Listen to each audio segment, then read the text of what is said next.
آج ترکی کی air force نے بڑے حملے کیے ہیں اور ان حملوں کے نتیجے میں بہت زیادہ جانی اور مالی نقصان بھی ہوا ہے۔ یہ حملے عراق کی ندرن علاقوں پر کیے ہیں۔ ایران نے بھی کچھ دن پہلے ندرن عراق کو ہی نشانہ بنایا تھا۔ آج کل عراق جو ہے یہ دو مختلف بڑی طاقتوں کی حملوں کی زد میں ہے، اور ترکی نے اعلان کیا ہے کہ ہم نے یہ جو پورا آپریشن شروع کیا ہے یہ ایک نیا سلسلہ ہوگا جس میں ہم کردوں کے خلاف ان کی سرکوبی کریں گے اور نئے حملے کا آغاز ہوگا۔ ناظرین گرامی، اس تمام تر کہانی کو ایک نیا رخ عراقی صدر بھی دیتے ہیں۔ عراقی صدر کا یہ کہنا ہے کہ کردوں کے بہانے ایران اور ترکی لگاتار عراق کے اوپر حملہ کر رہے ہیں، جو کہ عراقی سالمیت اور اس کی اعلیٰ اقتدار کی منافی ہے۔ ان دونوں ہمسایہ ملکوں کو چاہیے کہ وہ حملے بند کر کے سب سے پہلے عراق کو انفارمیشن دے۔ عراق دیکھے گا کہ کہاں نقصان کرنا ہے کہاں نہیں کرنا۔ تو یہ تمام تر چیزیں ایک نیا رخ لے رہی ہیں جس کی وجہ سے ٹینشن بڑھ سکتی ہے۔ تمام تر چیزیں آج کی اس ویڈیو میں ڈیٹیل کے ساتھ ڈسکس کریں گے۔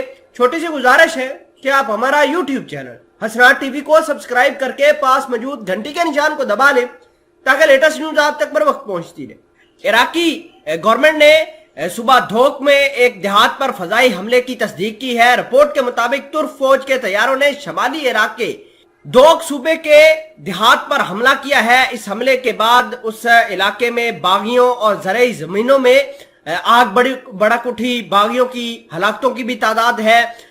ابھی تک اس حملے کے ہونے والے ممکنہ نقصان کے آفیشیل فیکٹس اینڈ فگر نہیں آئے، اور آپ کو یہ بھی بتا دیں کہ عراقی صدر کا یہ کہنا ہے کہ ترکی PKK کی سرکوبی کے بہانے عراق کی سالمیت کی مسلسل خلاف ورزی کر رہا ہے، جو کہ قطعاً برداشت نہیں کی جا رہی۔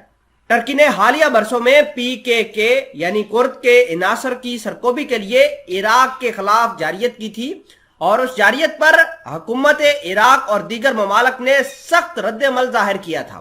قابل ذکر بات یہ ہے کہ ترکی کی فوج عراقی سرزمین پر غیر قانونی موجودگی کے ساتھ ہی عراقی عوام اور فوجیوں کو حملے کا نشانہ بھی بناتے رہتے ہیں۔ ایسی بات کہی ہے عراقی صدر نے۔ عراقی صدر کے دفتر نے کچھ دن قبل شمالی عراق پر ترکی کی جارحیتوں کی مذمت کرتے ہوئے یہ بھی کہا تھا کہ عراق پر ترک فوج کے بار بار حملوں کے نتیجے میں بغداد کے اقتدار اعلیٰ اور بین الاقوامی قوانین کی کھلی خلاف ورزی ہے، اور یہ اچھی ہمسائیگی کے بھی منافی ہے۔ علاقے کے ماہرین اور تجزیہ کاروں کا یہ بھی کہنا ہے کہ ترکی کے اہداف کچھ اور ہیں۔ ترکی نے PKK کا پیچھا کرنے کے بہانے شمالی عراق پر حملوں کا نیا سلسلہ شروع کیا ہے۔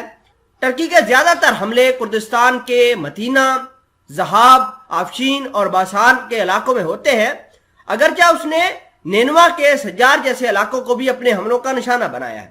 قابل ذکر بات یہ بھی ہے کہ ترکی شمالی عراق بالخصوص ڈوک کے علاقوں پر فضائی حملے کے ساتھ ہی جو اس علاقے کے عوام کی مہاجرت کا باعث بنا ہے، عراق کے اندر بھی فوجی کارروائیاں کر رہا ہے۔ ایسا کہنا ہے عراق کے صدر کا۔